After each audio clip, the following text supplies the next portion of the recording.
Delhi jail board के पूर्व chairman Kapil Mishra के खिलाफ आम आदमी पार्टी ने एक घोटाले का आरोप लगाया था और ये कहा था कि 750 करोड़ रुपए के करीब जो टेंडर थे वो पास उन्होंने किए थे, उसकी जांच बिठाई है। लेकिन जांच में किसके जरिए करा रहे हैं, जो कि उसी दिल्ली जेल बोर्ड के वाइस चेयरमैन थे दिनेश मोहनिया। ऐसे में जाँच किस तरीके से होगी, बड़ा सवाल है। वीरेंद्र गुप्ता हमारे साथ है। वीरेंद्र जी, जो आरोप आम आदमी पार्टी ने अपने ही नेता के खिलाफ लगाए थे कि 750 रुपये की टेंडरिंग इन्होंने की दिल्ली जेल बोर्ड में रहते हुए और कह रहे घोटाला करा है। अब हालांकि उनकी पार्टी में नहीं है, वो विधायक जरूर हैं, छोड़ चुके हैं, पार्टी निकाल दिया है और दिल्ली जेल बोर्ड के चेयरमैन भी नहीं है।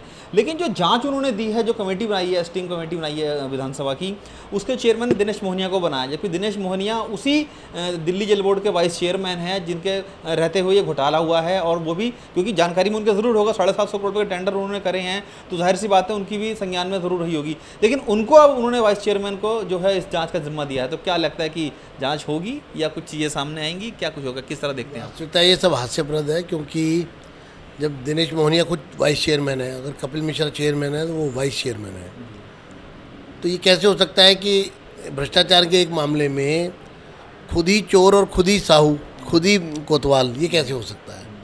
कैसे वाइस चेयरमैन भी उस पूरे मामले में बराबर के भागीदारी होंगे?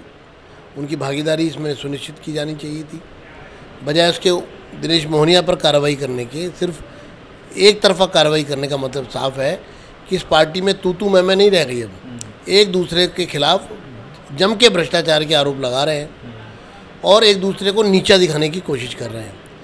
कपिल मिश्रा केजरीवाल को नीचा दिखाना चाहते हैं, केजरीवाल कपिल मिश्रा को नीचा दिखाना चाहते हैं, और इस सारे झगड़े में दिल्ली की जनता जो है वो मुसीबत में फंसी हुई है। इसका हर्जाना दिल्ली की जनता को देना पड़ रहा है, क्योंकि एक तरफ तो सरकारी खजाना लूटा जा रहा है भ्रष्टाचार में, फिर दूसरा दिल्ली में जनता का कोई काम नहीं हो रहा है, और राजनीति जो है वो हर वक्त आम आदमी पार्टी में चरम पर रहती है, गरमाई रहती है। मैं कड़े शब्दों में निंदा करता हूँ इस पूरे मामले में एक तरफा कार्रवाई करने पर। और अगर ये भ्रष्टाचार का बड़ा मामला सामने आया है, ये सामने था, तो कपिल मिश्रा जब उनके खिलाफ बोल रहे हैं तभी ये मामले पर कार्रवाई क्यों हो रही है?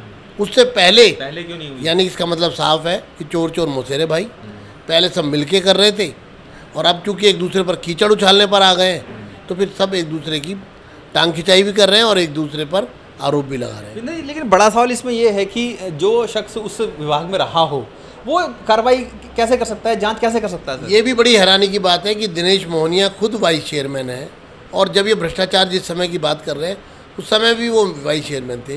वो इसकी जांच कैसे करेंगे? अगर जांच करानी थी तो सीबीआई को मामला दिया जाए, एसीबी को दिया जाना चाहिए था, सीबीआई को दिया जाना चाहिए था, जांच एजेंसियों को इसमें शामिल किया जाना चाहिए। लेकिन एक राजनीतिक पार्टी अपने ही एक राजनीतिक आदमी को, जो भ्रष्टाचार का खुद हिस्सा है, उसको जांच देकर वो क्या सिद्ध करना चाहते हैं, वो किसको दोषी बनाना चाहते हैं और अपने आदमी को क्यों बचाना चाहते हैं, वो दिनेश मोहनिया को क्यों बचाना चाहते हैं और उसी के हाथ में जांच क्यों देना चाहते हैं, इसके बारे में तो केजरीवाल जी ही बताएंगे। अब जनता भी सफ़र कर रही है, लेकिन बड़ा सवाल इसमें यही उठ रहा है कि एक विभाग का जो कार्यकर्ता था या कहें कि वहाँ पर भी कार्यरत थे, वो दूसरे विभाग के अपने सीनियर की जांच कैसे कर सकता है, ये बड़ा सवाल है। वीरेंद्र गुप्ता भी इस बात को कह रहे हैं कि जब दोनों ही एक विभाग में थे तो दूसरा जो शख्स है, भले उनसे जूनियर था, वो इसकी कार्रवाई कैसे करेगा, ये बड़ा सवाल है। लेकिन कुल मिलाकर ये कह सकते हैं कि आरोपों की राजनीति इस वक्त दिल्ली में खूब चल रही है। कैमरामैन मनमोहन सिंह के साथ जितेंद्र चौहान, टोटल न्यूज़ दिल्ली।